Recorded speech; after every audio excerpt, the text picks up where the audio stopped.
Buenas noches a todos. Damos inicio a nuestra sesión solemne para recibir como miembro de número a nuestro anterior miembro correspondiente, el doctor Álvaro Orlando Pérez Pinzón, quien disertará sobre el tema neoliberalismo y derecho penal. Le ruego al señor secretario tenga la amabilidad de leer el orden del día. El orden del día, señor presidente, es el siguiente. Primero, verificación del pueblo. Segundo, himno nacional de la República de Colombia. Tercero, lectura del acta número 09 correspondiente a la sesión solemne del día 29 de agosto de 2018. Cuarto, disertación del doctor Álvaro Orlando Pérez Pinzón sobre el tema del neoliberalismo y derecho penal. Quinto, respuesta al recipiendario por el primer vicepresidente, el doctor Augusto Surgillo Muñoz. Sexto, palabras del señor presidente de la Academia Colombiana de Jurisprudencia, doctor Fernando Sarmiento Cifuentes. Séptimo, toma el juramento de entrega del diploma de imposición de insignias al doctor Álvaro Orlando Pérez Pinzón. Octavo, vino de honor. Ese es el orden del día. Muchas gracias. En consideración del orden del día, pregunto a los señores académicos si aprueban. Cuarto, disertación del doctor Álvaro Orlando Pérez Pinzón sobre el tema de neoliberalismo y derecho penal. Señor presidente de la Academia, señor vicepresidente, señor secretario, señor tesorero, señores académicos, invitados, muchísimas gracias por su presencia. Debo agradecer que me hubieran propuesto para este ascenso que me causa mucho honor, y agradecer no solo la propuesta, sino la bendición de los señores académicos. El tema escogido para esta presentación, neoliberalismo y derecho penal, obedece a las inquietudes que le van surgiendo a uno cuando va leyendo uno que otro libro de derecho penal. En casi todos los libros de derecho penal se habla de corrientes políticas, filosofía política, teoría del Estado, etcétera, etcétera, pero la inquietud se profundiza cuando encuentra uno que la mayoría de nuestros penalistas como que no nos explica bien qué es el neoliberalismo,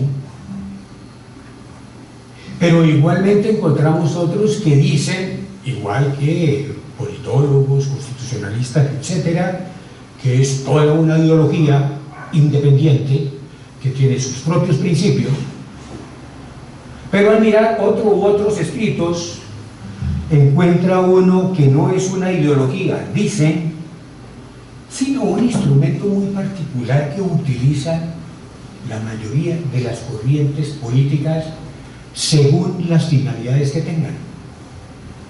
Y claro, cuando uno se encuentra eso, señores doctores, pues la incertidumbre es peor, porque uno creía que sí era una corriente política. Y entonces comienza uno por lo elemental, ¿no?, a mirar el diccionario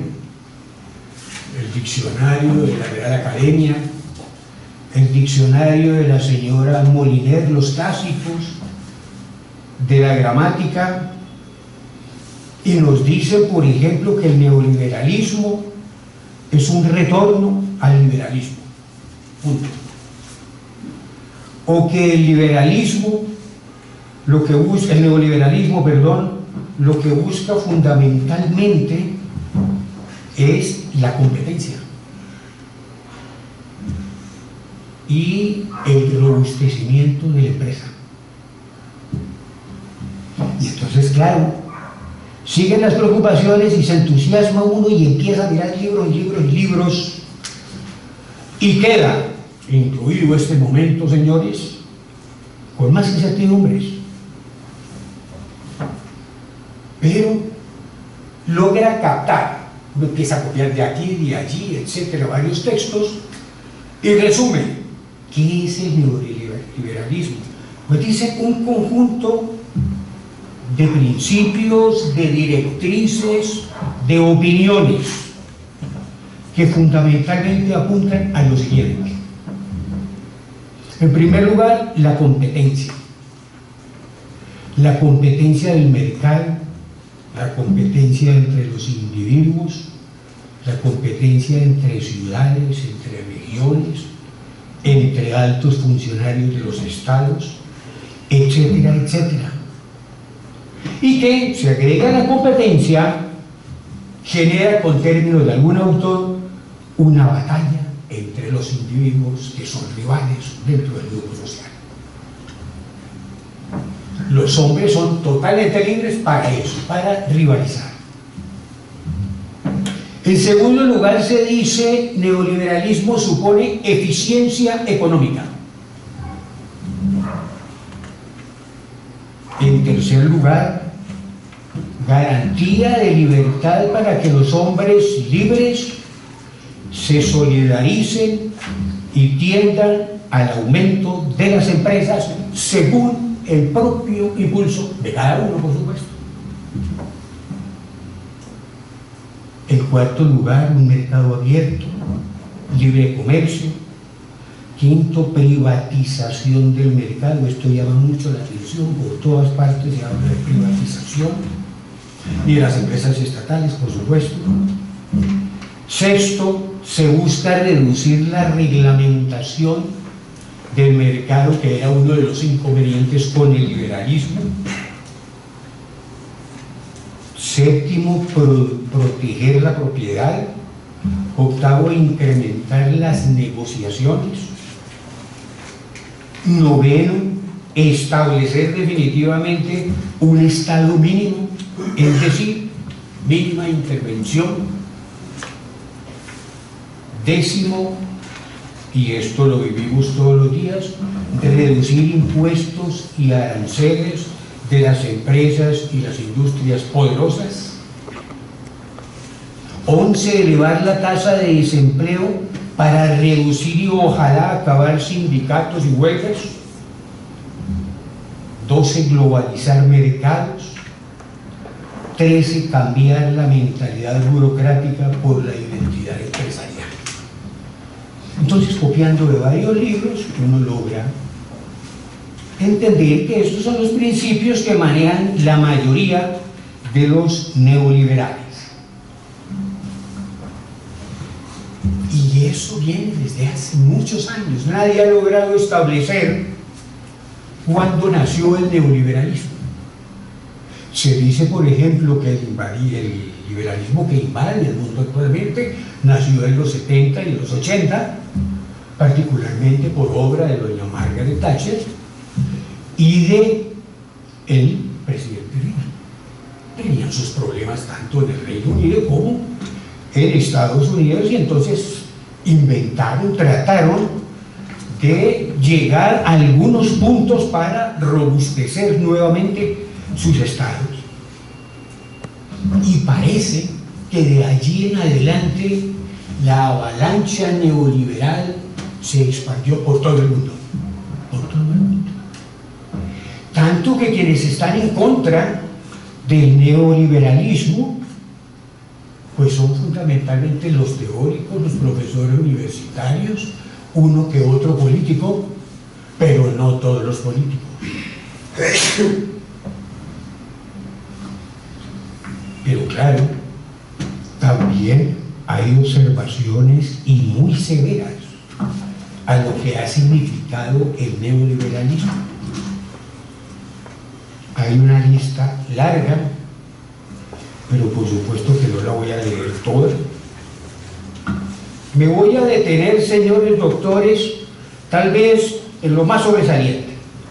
En primer lugar, el neoliberalismo pregona un estado mínimo, un estado mínimo, pero realmente solo como lema para su contenido, porque en estricto sentido es mínimo en cuanto a lo social, en cuanto a la intervención o gasto social, pero es máximo, totalizante en materia de los mercados. En pocas palabras, dice algún autor, prohíbe todo menos el libre mercado. Un hombre muy interesante en todos estos libros que me puse a revisar, escribe como con fortaleza. Comillas, la libertad se reduce solo a la libertad económica del mercado. En todo el resto el Estado interviene de modo absoluto reprimiendo.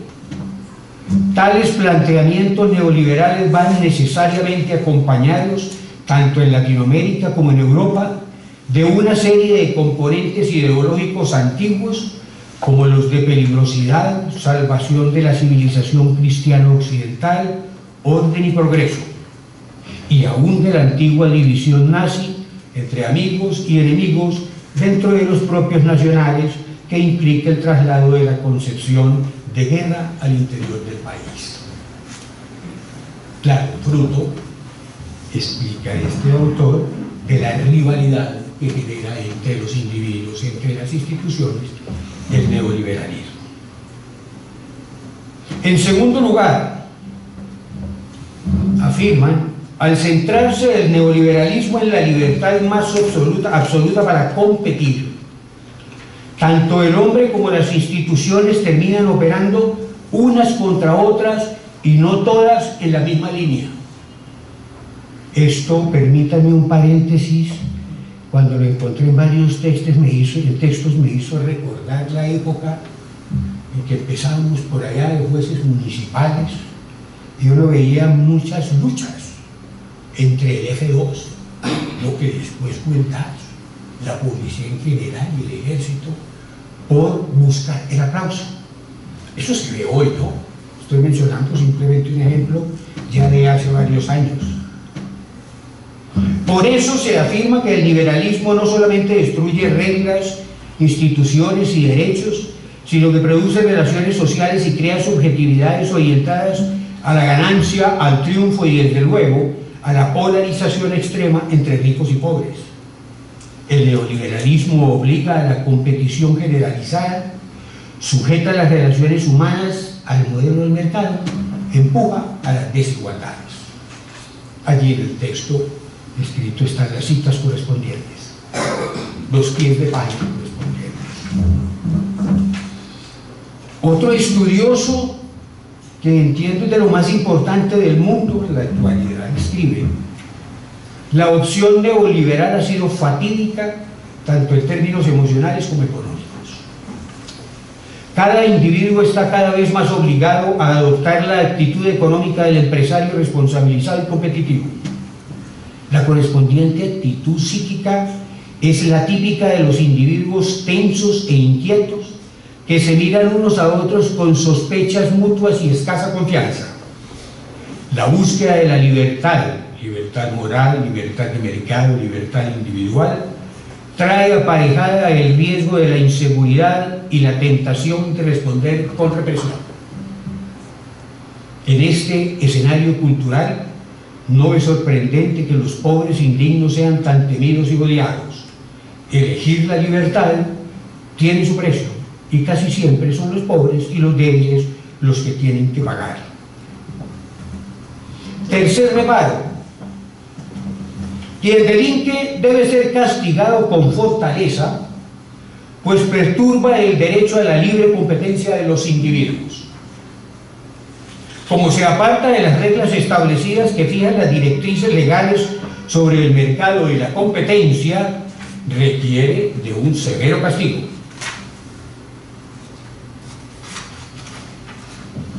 Es claro que en vez de concursar, rivalizar legalmente y tratar de triunfar siguiendo las normas fijadas para la libre competencia, quiere vencer pero saltándolas, desatendiéndolas, acudiendo a otros caminos. El reproche ahí entonces tiene que ser máximo. Se ratifica: el neoliberalismo quiere mirar al Estado desde la óptica mínima. Sin embargo, no establece fronteras para utilizar lo que sea necesario para incrementar las fuerzas policiales y las dedicadas a las prisiones. El Estado puramente represivo se percibe con facilidad. Cuarto reproche: La exaltación tan potente de la víctima avasalla al derecho penal, tanto que ya casi no se habla de derecho penal, sino de derecho victimario. Con ello se desconoce una de las explicaciones más claras y atinadas sobre el origen del derecho penal, centrada en que éste nació para proteger a quien delinque o a quien se dice ha delinquido contra los eventuales abusos del Ejecutivo, del Legislativo, del propio Poder Judicial y desde luego de la ciudadanía de cuando en cuando enardecida. Al otorgar más importancia al ofendido, quienes dinamizan el derecho penal, fiscales, jueces, magistrados, policías, expertos, etc., descuidan al límite al ofensor y con ello ceden al máximo sus derechos y garantías, entre ellas la presunción de inocencia, la defensa, la duda y en general el debido proceso. Basta mirar lo que ocurre con el derecho penal en Colombia en la actualidad para darse cuenta que aquí no hay procesados, no hay sino víctimas. Quinto reparo. Cuando se presiona al Poder Judicial para que resuelva rápido, sea eficiente y eficaz, se olvida que el derecho penal no puede formar parte de la competencia diaria, pues sus decisiones afectan muchísimo a una persona, su familia y su círculo cercano. Esto por sí solo hace que el juez penal sea más prudente y más mesurado. Los enviones bien o mal intencionados de los gobernantes, legisladores, ciudadanos y medios masivos de comunicación son indebidos y a lo único que pueden conducir es a una justicia equivocada. Sexto, las políticas de los años 80 reforzaron las divisiones sociales y por ellas se acrecentó la distancia social y económica entre ocupados y desocupados, entre negros y blancos, entre suburbios ricos y barrios decadentes, y entre consumidores en sectores privados y relegados en instituciones públicas, tanto que se hablaba de una sociedad dual y de seducidos y reprimidos. Séptimo reproche. El neoliberalismo tiende, entre otras cosas, a la privatización de lo público, sobre todo por la falta de éxito de lo estatal. Que eventualmente sea necesario privatizar puede tener sentido, pero no lo tiene privatizar la impartición de la justicia penal, especialmente porque el delito sigue importando a la ciudadanía, porque el delito ofende a la sociedad como causa malestar general, porque el legislativo, el ejecutivo y el judicial, que tienen que ver con la creación, ejecución y aplicación de la ley penal, son órganos de orden público, y porque la infracción penal constituye un atentado a la estructura social que trasciende los intereses meramente privados de los actores en conflicto. Y 8, como instrumento político, también labora con otros medios igualmente políticos, como el de la tolerancia cero, que controla, detiene y somete a cacheo a los razonablemente sospechosos, es decir, a aquellos que en la práctica son los deprimidos económicamente y los desestimados socialmente. Por eso se explica que la finalidad de la penalidad punitiva, comillas, dice un gran investigador, Made in USA, es menos combatir el delito que librar una guerra sin cuartel contra los pobres y los marginales.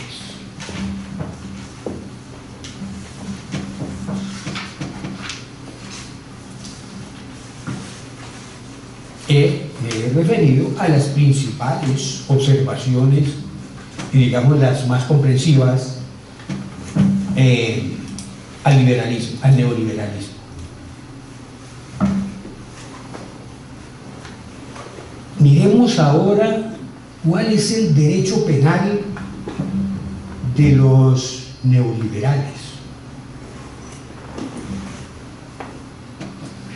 Porque también, como les decía, señores, pues la mayoría de los penalistas hablan de neoliberalismo para allá y para acá, pero como que uno no logra captar, o ya se está durmiendo, el significado del derecho penal dentro del neoliberalismo.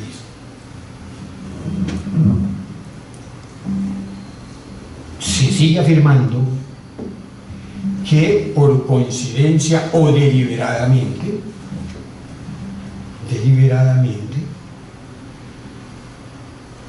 el derecho penal del neoliberalismo, que ha recibido el nombre de expansionismo jurídico penal, pues se ha reforzado aún más desde la época que mencionaba, a fines de los 70, comienzos de los 80, hasta nuestros días.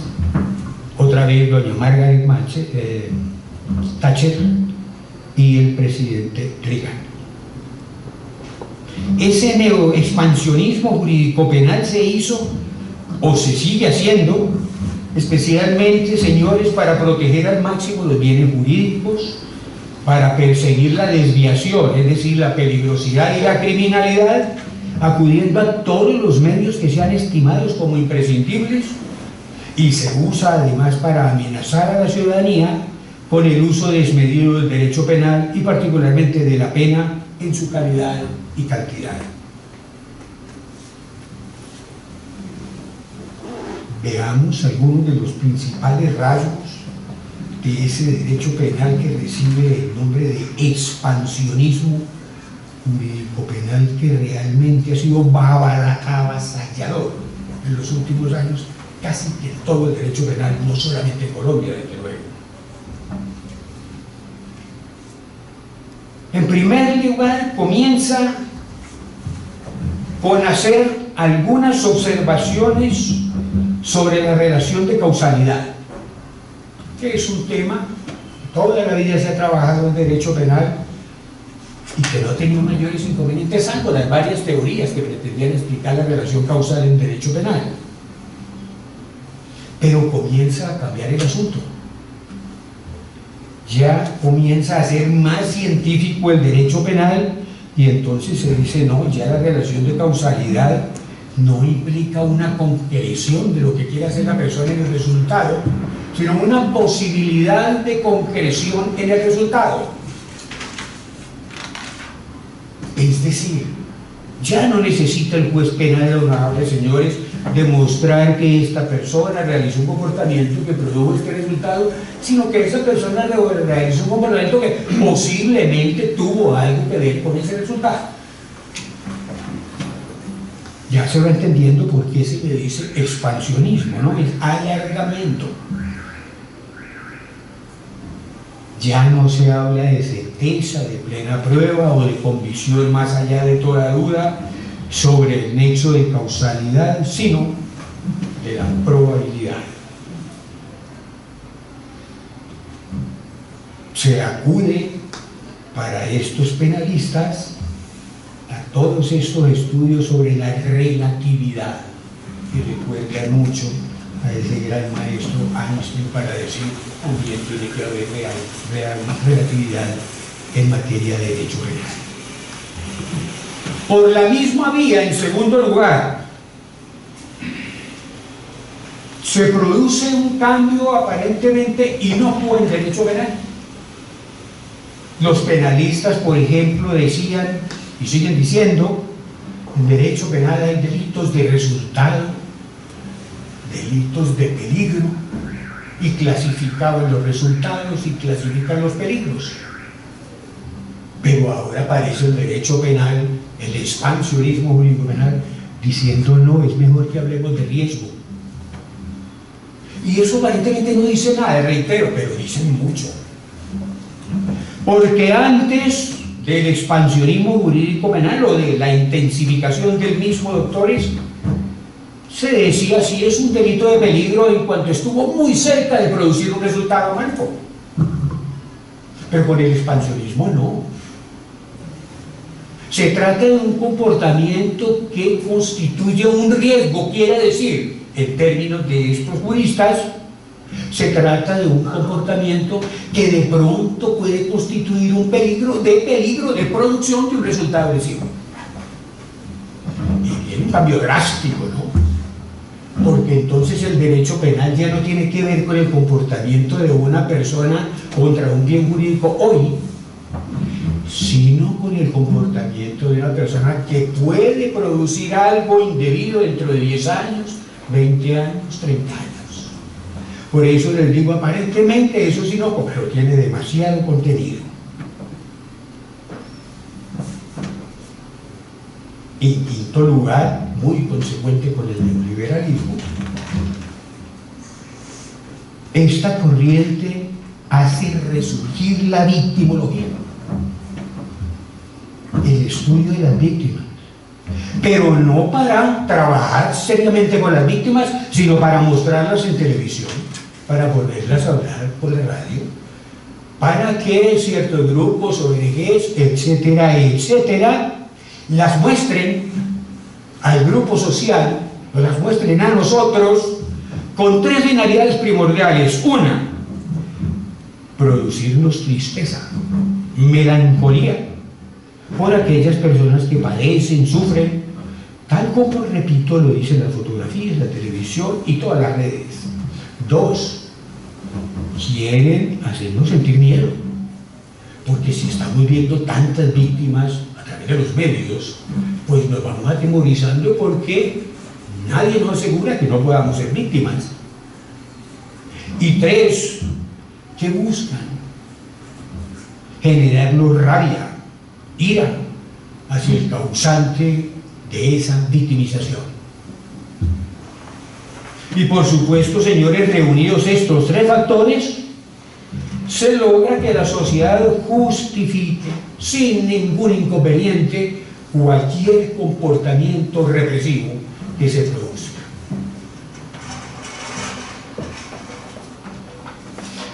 Pero uno observa algo curioso.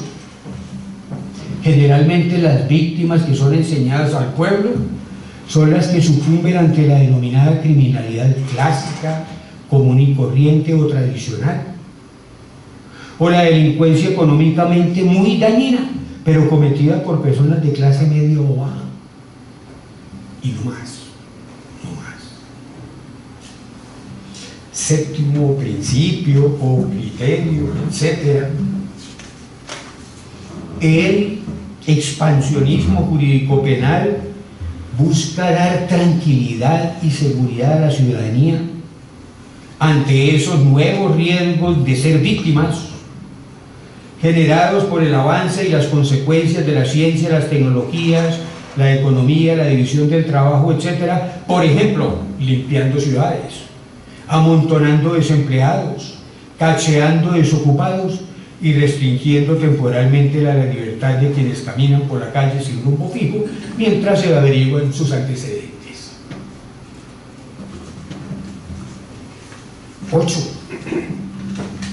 Caracteriza al expansionismo jurídico-penal el afán de proteger los bienes jurídicos de aquellas conductas que en el porvenir puedan ocasionarles daño o someterlas a riesgo. No se da importancia a lo ya sucedido, a lo pasado, sino a lo que pueda ocurrir.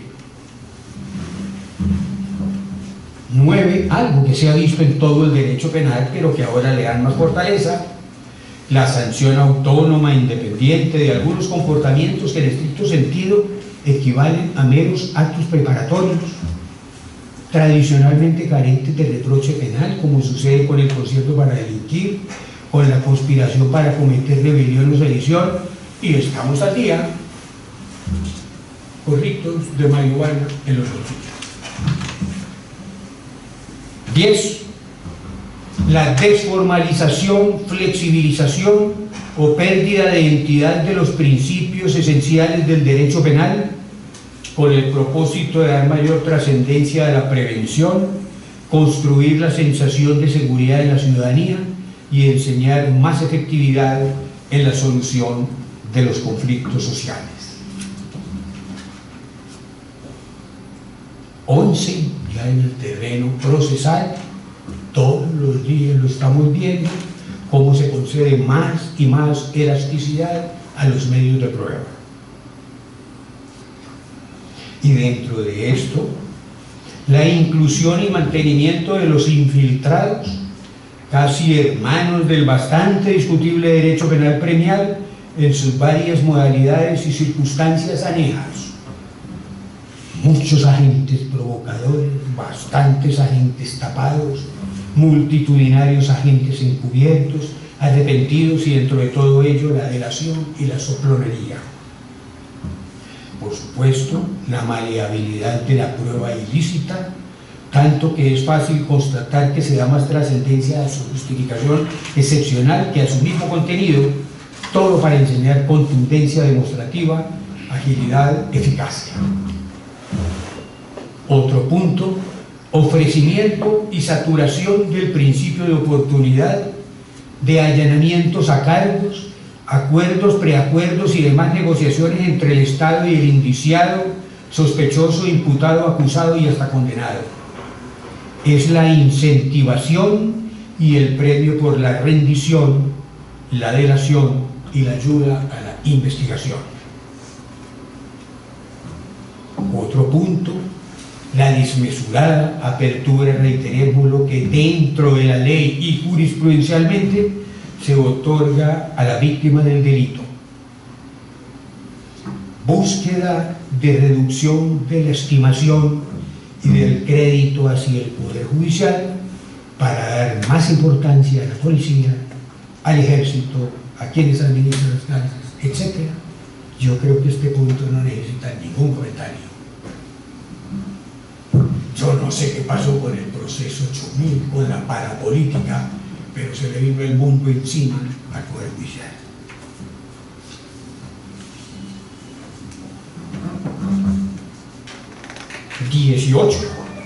Como ven, he saltado varios.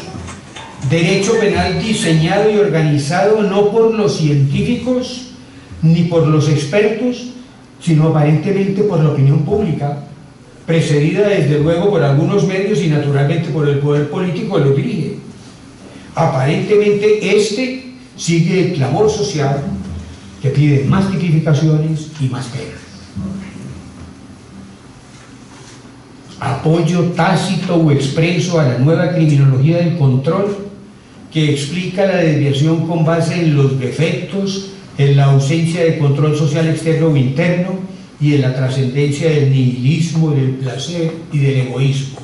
Los estudios sociológicos, psicológicos, que a partir de los años 60 fueron muy fecundos para explicar la criminalidad, han ido desapareciendo paulatinamente y ya la criminalidad obedece a algo que le pasa al delincuente por dentro. Extensividad de la sospecha del delito desde el individuo sospechoso hasta el grupo social al que pertenece, marginados, informales, inmigrantes, desempleados, etc. Incremento cualitativo y cuantitativo de los cuerpos militares, la fiscalía, los órganos de pesquisa y la policía, a quienes cada vez se otorgan más poderes y facultades. Marcada intervención selectiva, persecución severa y pronta de los sectores sociales considerados peligrosos y marginales, y dilación, parsimonia en la intervención y persecución de la criminalidad llamada de los poderosos. Pena puramente retributiva, conforme al concepto más antiguo de retribución, es decir, el de mal por mal, casi que ojo por ojo.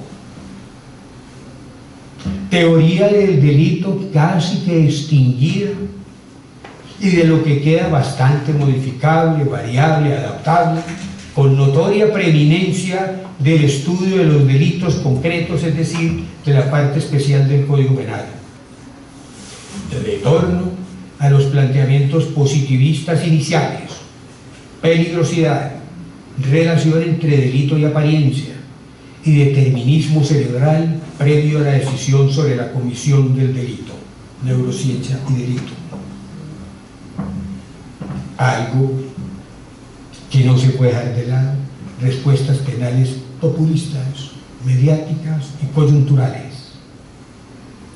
Fuerte represión a la ofensa al patrimonio privado desde todo punto de vista. Y lo más palpable, todo un derecho penal meramente simbólico, es decir, el derecho penal que quiere hacerle creer a la gente que hay derecho penal.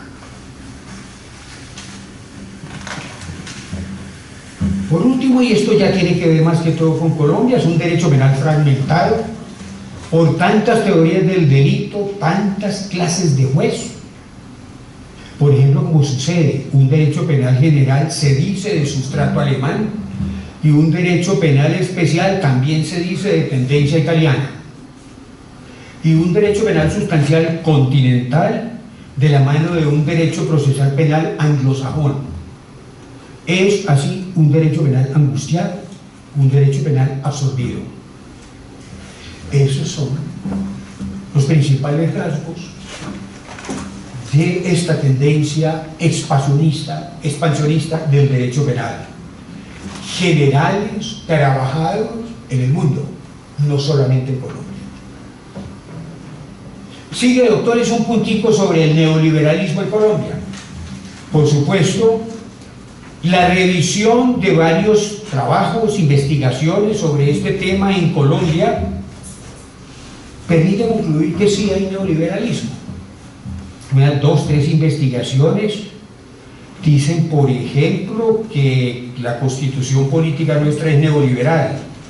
Otros estudiosos concluyen que es socialdemócrata en lo político y neoliberal en lo económico. Otros que tanto en lo político como en lo económico mezcla elementos liberales, neoliberales, socialdemócratas y keynesianos, el maestro de la economía que nos enseñaban cuando empezamos a estudiar derecho. Es decir, hay discrepancias sobre lo que ocurre alrededor, pero en todas las partecitas aparece el neoliberalismo en Colombia. Ahora permítanme muy rápidamente hacer una comparación de lo dicho hasta ahora con algo del derecho penal en Colombia.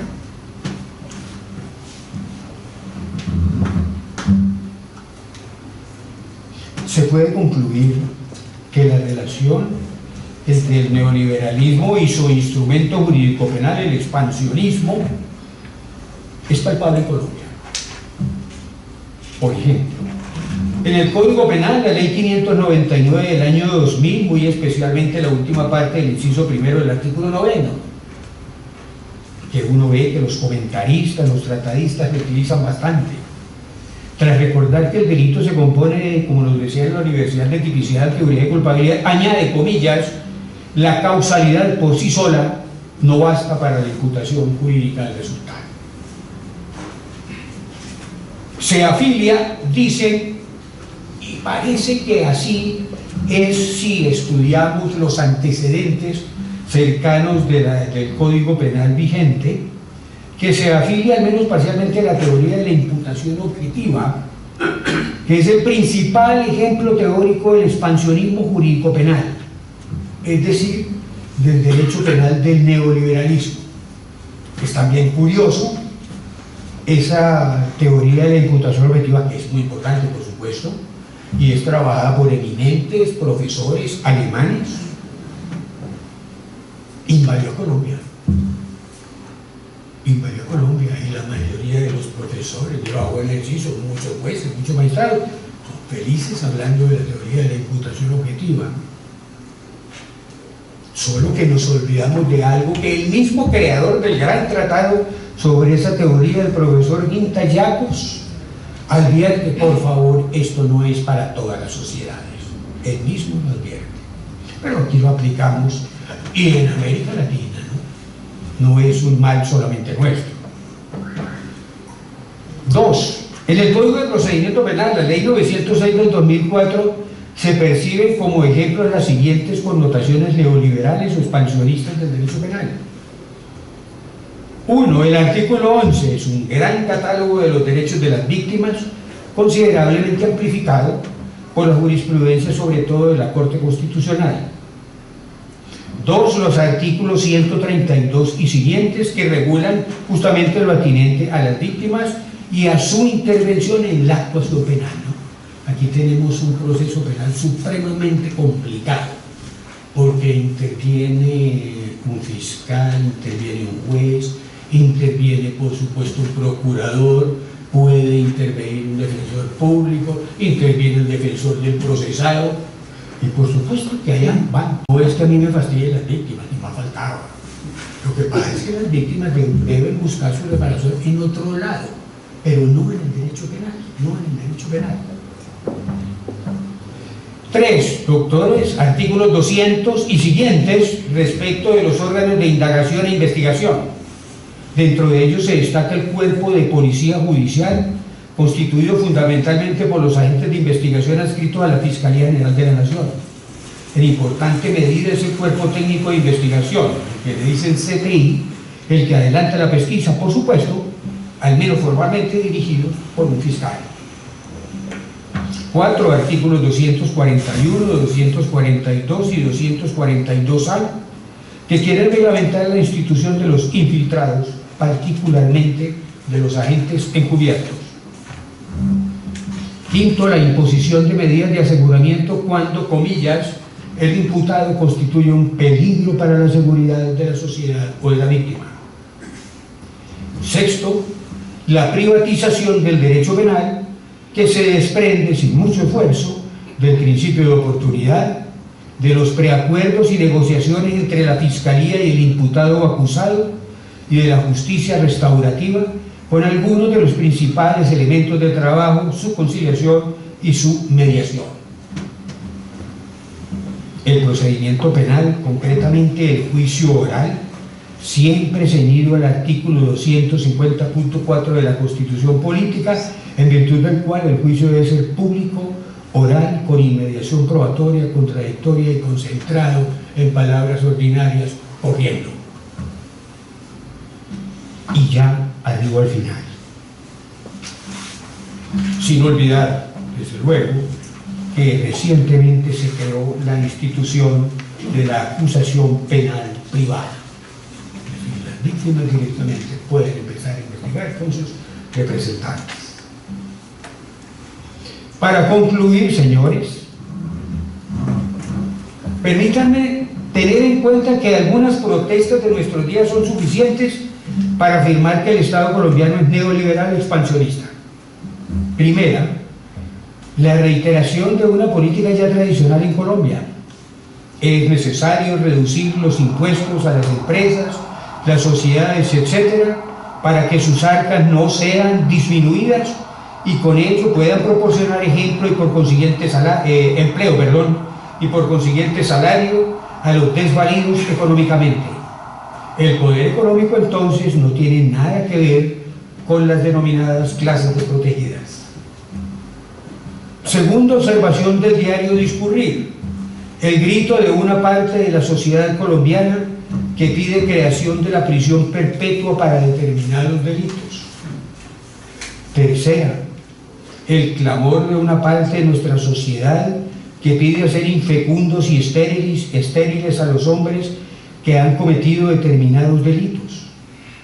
Cuarta, el paredazo y el cacheo policial que ya se ve en televisión y en las calles de personas casi siempre las mal vestidas en búsqueda de sustancias estupefacientes.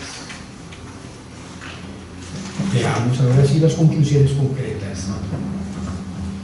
Como lo enseñan los investigadores señalados y la misma lectura de la Constitución Política, Colombia participa de los principios elementales del neoliberalismo.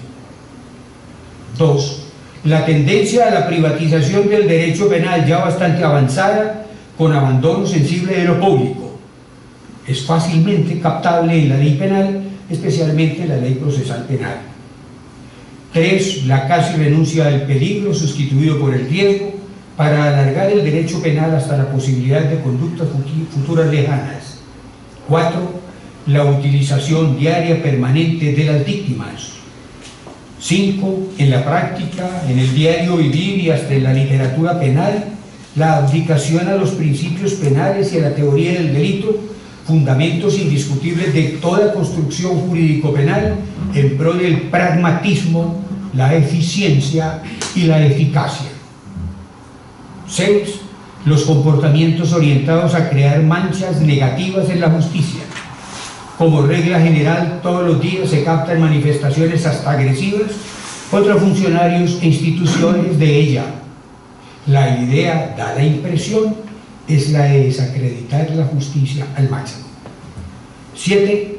Como también se persigue seguidamente, propuestas de reformas con fundamento en la técnica populista, creación de tipos penales, incrementos de pena, supresión de mecanismos desprisionizantes. El derecho penal y su reforma, entonces, no está en manos de expertos, depende del clamor ciudadano, también del diario discurrir. Las presiones no solamente legales, principios de concentración y de continuidad, sino sociales, por una justicia rápida, veloz, con el argumento, repitámoslo, de la eficiencia y sobre todo de la eficacia. 2. El poderoso incremento de las solicitudes económicas y materiales de la policía, el ejército y la fiscalía, con desdén patrimonial hasta la justicia, hacia la justicia clásica, incluida la Defensoría del Pueblo. 3. El retorno al positivismo criminológico, que se capta en el uso de la peligrosidad, en la atención, decíamos, a la apariencia y en la carrera que ya ha comenzado sobre el derecho penal de las neurociencias. Para terminar, las principales manifestaciones neoliberales que existen en el derecho penal colombiano: competitividad, privatización, represividad, pragmatismo, populismo. Muchas gracias.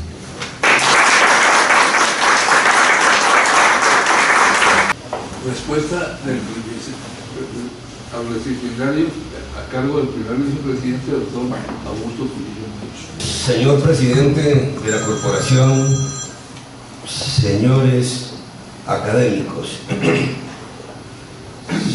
señor doctor Álvaro Orlando Pérez Pinzón, señora de Pérez Pinzón, señores invitados.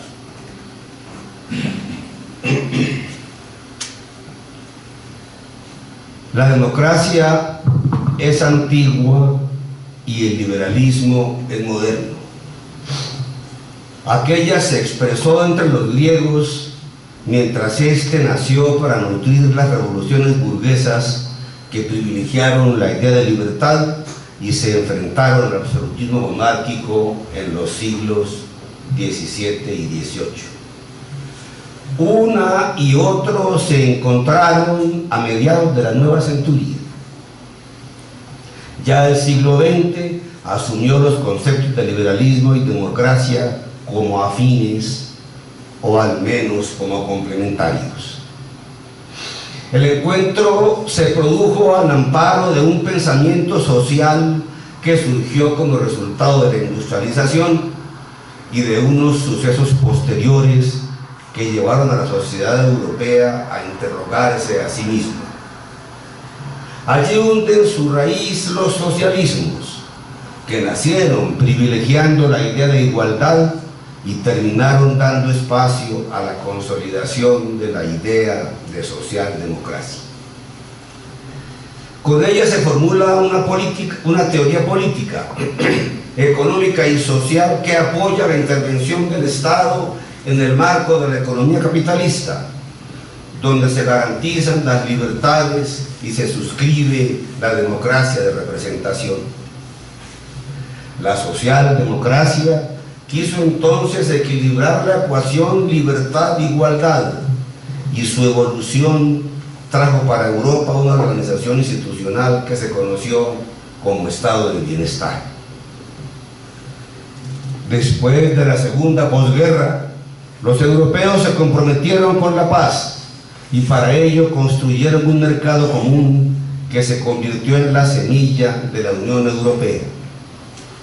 Ese proyecto encontró dificultades que no siempre pudo resolver porque obedecían a la lógica de una nueva guerra. La Guerra Fría, que irritó los espíritus, crispó los ánimos y sobreideologizó al mundo, dividiéndolo entre buenos y malos, como si las sociedades fueran cuerpos binarios y no complejas estructuras de carácter eminentemente plural. En ese proceso de altibajos, utopías, desengaños y contradicciones, el siglo XX se encontró con más dudas que incertidumbres. Fracasó el estado de bienestar, colapsó el socialismo real, se desdibujó el liberalismo social y aparecieron factores de crisis afectando paradigmas, del pensamiento moderno. Por ahí se coló la posmodernidad, un concepto ambiguo y resbaladizo que se refiere a una realidad social generadora de una nueva actitud y de una nueva visión para leerla. Probablemente la posmodernidad también murió sin acabar de nacer, dejando al individuo eje y símbolo del pensamiento moderno sin los códigos de referencia que se habían construido al amparo del pensamiento social. En tales condiciones solo quedaron oyéndose los sonidos que hacían mirar de nuevo al liberalismo clásico y que por lo tanto le dieron visa al neoliberalismo. El proceso que señalo no es, por supuesto, tan neutral ni tan aséptico como aparece a primera vista. En él hay grandezas y miserias, conspiraciones y solidaridades, intereses múltiples y encontradas relaciones de poder. Así ha sido siempre en la historia. Pero en cualquier caso, el proceso que hoy se cumple es un desafío para el siglo XXI desde el punto de vista del tratamiento que le debe dar a sus expresiones institucionales. ¿Qué ha pasado con el derecho en medio de ese complejo proceso y en particular qué ha ocurrido con las instituciones jurídico-penales? Esa es la pregunta que intenta resolver el trabajo que presenta a la Academia su miembro correspondiente, Álvaro Orlando Pérez Pinzón. El académico Pérez es un aquilatado intelectual, un talentoso jurista, un brillante profesor universitario. Nacido en Ibagué, forma parte de aquellos hombres de ideas que abrevaron en las fuentes de lo que entre sus coterráneos se denomina la Escuela del Tolima. La suya es una tierra de juristas y académicos que han honrado y honran la ciencia jurídica, el ejercicio del derecho, el ámbito de la academia. El doctor Pérez se formó en la Universidad Externado de Colombia. Allí apuntaló su idoneidad profesional y consolidó su vocación libérrima. Con ellas formó a sus discípulos y ejerció la magistratura en la Corte Suprema de Justicia. Álvaro Orlando Pérez sabe, por supuesto, que el derecho penal es hijo del liberalismo. Como tal, ha evolucionado buscando consultar cada vez mejor la realidad de su entorno. Yo, como profesor de Derecho Constitucional, suelo repetir que la gran fuente del derecho tiene que ser la realidad. Si las instituciones públicas no están sintonizadas con su contexto histórico y cultural, político y social, simplemente no funcionan. Y habrá entonces situaciones problemáticas en las relaciones sociales, en los acuerdos políticos y, claro, en la interpretación del derecho. La Constitución del 91, por ejemplo, establece la libertad de cultos, pero algunos de sus desarrollos en la ley y sobre todo en la jurisprudencia pretenden que Colombia es un país laico cuando la realidad muestra que por el contrario es un país religioso. Hay textos jurídicos que privilegian la visión laica sobre la condición religiosa del país y terminan entonces asumiendo un laicismo militante contrario a la Constitución y a la realidad del país. La consagración de la libertad de cultos en la carta política de cualquier Estado moderno es, por supuesto, una muestra de civilización, pero la postura laica asumida como dogma ilustrado es un regreso en la historia. Algo similar ocurre de seguro con el sistema acusatorio en el ámbito del derecho penal. Si bien el argumento central en Colombia para adoptar el nuevo modelo fue buscar formas más acordes con el Estado social de derecho, La reforma fue producto de influencias y presiones externas, particularmente de los Estados Unidos, a pesar de las grandes diferencias existentes entre la realidad norteamericana y la de nuestros países en América del Sur.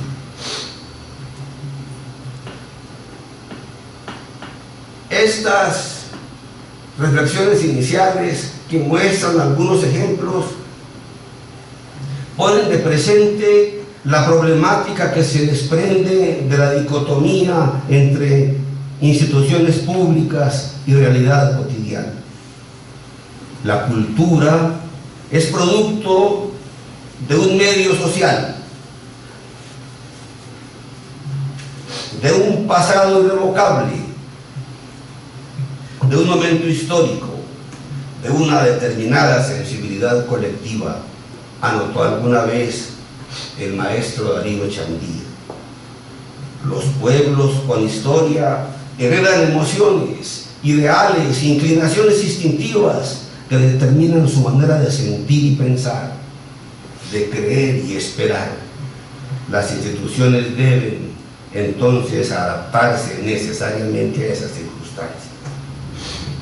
El académico Pérez Pinzón encuentra que el neoliberalismo estimula la corriente conocida como expansionismo jurídico penal, según nos acaba de explicarlo, una forma de pensar la concepción punitiva como amenaza, porque se compromete con una aplicación desmedida de la pena.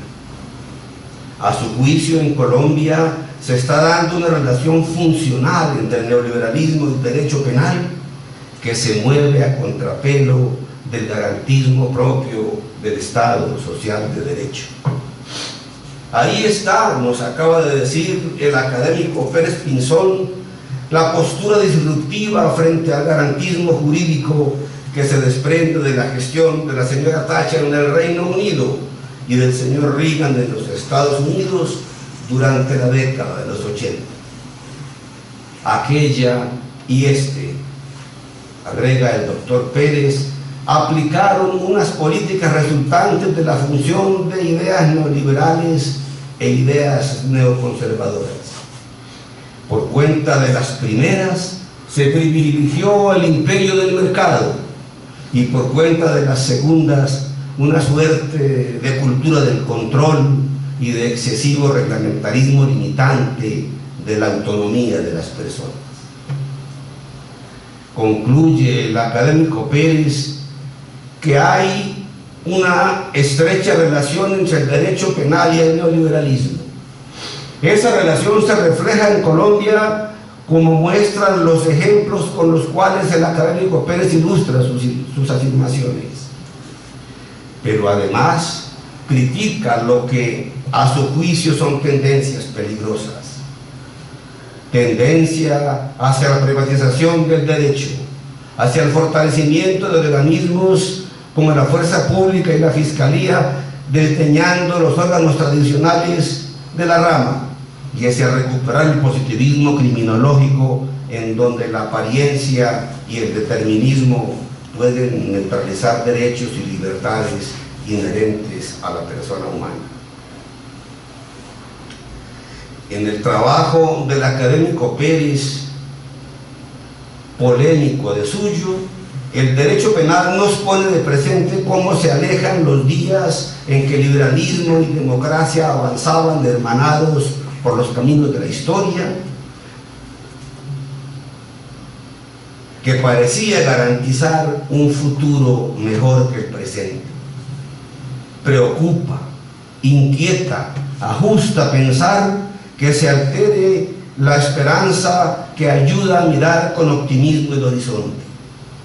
Por eso lo que formula el académico Pérez con su muy interesante y conceptuoso trabajo de ascenso es un reto al cual no puede ser ajeno el jurista del siglo XXI. Gracias, doctor Álvaro Orlando Pérez Pinzón, por traer al escenario de la Academia Colombiana de Jurisprudencia preocupaciones como estas, que forman parte de los grandes desafíos del siglo XXI. Bienvenido a su condición de académico de número, desde la cual seguirá, por supuesto, enriqueciendo con las luces de su talento y la autoridad de su experiencia los debates de una corporación que no tiene intereses distintos a los más altos y nobles de la comunidad jurídica y del país. Muchas gracias. Palabras del señor presidente de la Academia, doctor Fernando Sarmiento Cifuentes. Muchas gracias, señor secretario. Aspiro no a fatigarlos con una exposición larga, pero es muy interesante la afirmación de nuestro primer vicepresidente en el sentido del trabajo que se ha traído al debate público en esta academia. Evidentemente, esta es un ágora donde forcejean las distintas ideas políticas, sociales, acaso económicas, políticas y particularmente jurídicas, todas debidamente entrelazadas, todas debidamente interdependientes, todas debidamente examinadas, y por consiguiente vale la pena hacer una rápida mención de los temas interesantes que plantea el señor doctor Pérez Pinzón. Es así como él nos dice que el neoliberalismo está hecho de factores tales como la libre competencia, y eso es verdad, pero no estoy absolutamente cierto de que constituya un factor neoliberal. La eficiencia en la productividad, la libre empresa, privilegiando la propiedad privada sobre la propiedad pública, ejemplos de los cuales hay muchos. Por ejemplo, a la caída de la URSS, Unión de Repúblicas Socialistas Soviéticas, se presenta una privatización masiva y no necesariamente fue una consecuencia neoliberal. Nos habla del Estado que abandona el intervencionismo y consagra la libertad de mercados, la eliminación de aranceles, busca combatir el desempleo y lo logra. Curiosamente, por ejemplo, en este momento en los Estados Unidos de América se contempla el fenómeno de que se está produciendo un pleno empleo, y el factor numérico que permite la desocupación para la rotación de la fuerza trabajadora prácticamente desaparece, y la disminución de impuestos a las grandes empresas produce consecuencias que conducen a eso, de tal suerte que no es fácil propiamente pensar que el expansionismo jurídico penal corresponda a una influencia neoliberal. Nos menciona dos nombres propios en su exposición, el de la señora Margaret Thatcher y el del señor Ronald Reagan. Efectivamente, impulsan el consenso de Washington, lo imponen. ¿Y qué es el consenso de Washington? La creación de instituciones internacionales de crédito como el Banco Interamericano de Desarrollo, el Banco Mundial, y la Reserva Federal y otras instituciones de amplio espectro que influyen poderosamente en la economía y que ocupan todo nuestro tiempo, de tal suerte que la libertad individual, considera nuestro distinguido expositor, que disminuye y conduce a una especie de determinismo jurídico que lleva a que la penalidad se busque en las clases inferiores. Es una aceleración fuerte que dará origen a un debate muy severo, muy serio, porque contempla unas variables que realmente exige cada una de ellas de una amplia demostración lógica y de una amplia demostración fáctica. Pero de todas maneras, No con esto pretendo en lo más mínimo demeritar el trabajo, sino por el contrario exaltarlo, porque se trata precisamente de crear motivaciones para el debate público, para el debate jurídico, y la academia estará muy contenta, muy feliz de que esto se propicie y de que sucede. Nos habla del debilitamiento del Poder Judicial, pero atribuírselo al neoliberalismo contempla la posibilidad de que creamos que los jueces y los tribunales de justicia de las distintas categorías y especialidades son ajenos a esa circunstancia. Prácticamente se les impone un determinismo económico a esos tribunales, y esa es una tesis ampliamente discutible, desde luego muy inteligente de parte suya, como lo dice el académico que sustenta su trabajo. Usted es un intelectual del derecho, eso lo hemos reconocido quienes propiciamos su candidatura para miembro de número, que somos todos los académicos que masivamente votamos por ese ascenso que denominamos nosotros, y consideramos que hemos acertado en esa designación, en esa nominación ahora al miembro de número. Y ya en materia penal propiamente dicha en Colombia, nos regresa a una teoría que funcionó mucho tiempo en Colombia, que era la peligrosidad social, que se le atribuía a los vagos y mendigos. Hubo una ley de vagancia y ratería que tuvo mucha vigencia hacia los años 50, 60, y evidentemente estamos regresando a ella, pero tal vez viene el problema de la condición de si eso es por influencia del neoliberalismo o es por otras circunstancias diferentes. Como le digo, respeto en alto grado su trabajo, considero que es sumamente estimulante, sumamente rico para nuestras preocupaciones intelectuales y jurídicas, y me preocupa sus afirmaciones cuando hablan de la tristeza, el miedo y la ira en la sociedad colombiana, no porque lo diga usted, sino porque es la realidad de nuestro momento actual. Vivimos de la tristeza, vivimos colectiva, vivimos del miedo de salir acá ahora en la noche a pasear por el vecindario, porque frecuentemente nos atracan, no a nosotros, pero en general a personas que pasan desprevenidas. Y la ira que esto produce, evidentemente son factores que se enfrentan a la elasticidad de los medios de prueba que se comportan en los juzgados y que la opinión pública critica mucho. Pero viene el fenómeno contrario, es que la opinión pública quiere gobernar el derecho, o es que el derecho está en una crisis profunda que tiene múltiples causas, y desde luego puede ser una de ellas el neoliberalismo, aunque no la única. Como le digo, su trabajo es tan interesante, tan inteligente, tan valioso, que despierta así de improviso todas estas reflexiones un tanto desordenadas, por los cuales les pido disculpas, pero que siguen más o menos el ordenamiento que usted le dio a su trabajo y que yo apenas conocí hace un par de horas.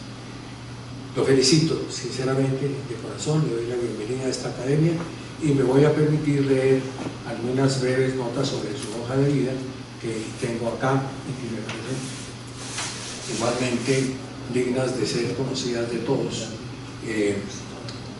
Especialmente destaco su formación académica en el Externado de Colombia, la Escuela Judicial de España, su vinculación a la cultura italiana, que le permite manejar las frentes propias del derecho italiano, que es sumamente influyente en nuestro derecho penal, no solamente desde Verri y de sus anteriores cultores, sino a lo largo de la historia nuestra, y no solamente en el derecho penal, también en el derecho comercial, en otras áreas del constitucional y del administrativo.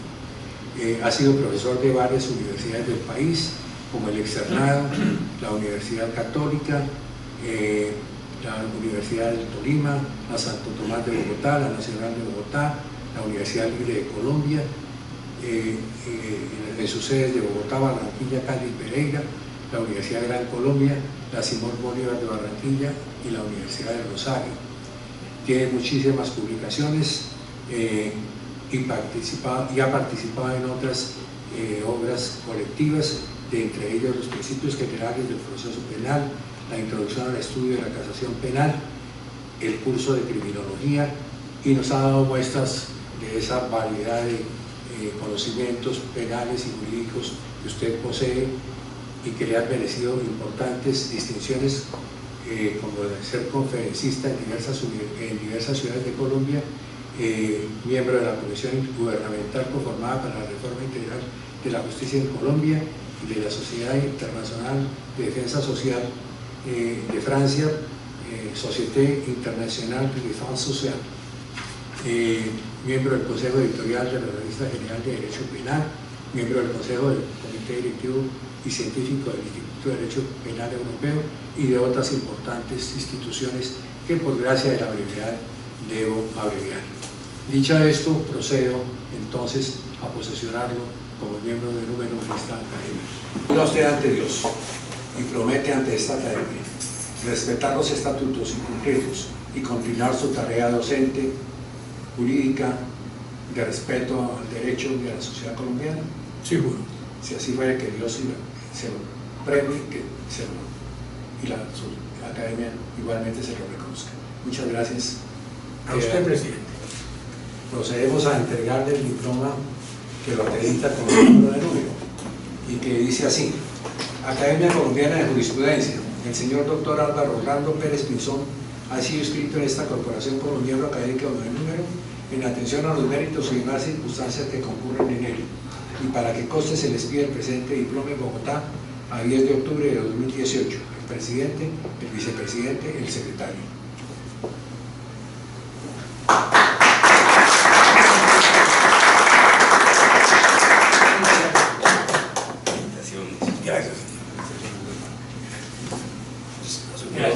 Procedo a invitar a su señora esposa, aquí presente, doña Selva Castro de Pérez Pinzón, para que le entregue la correspondiente venera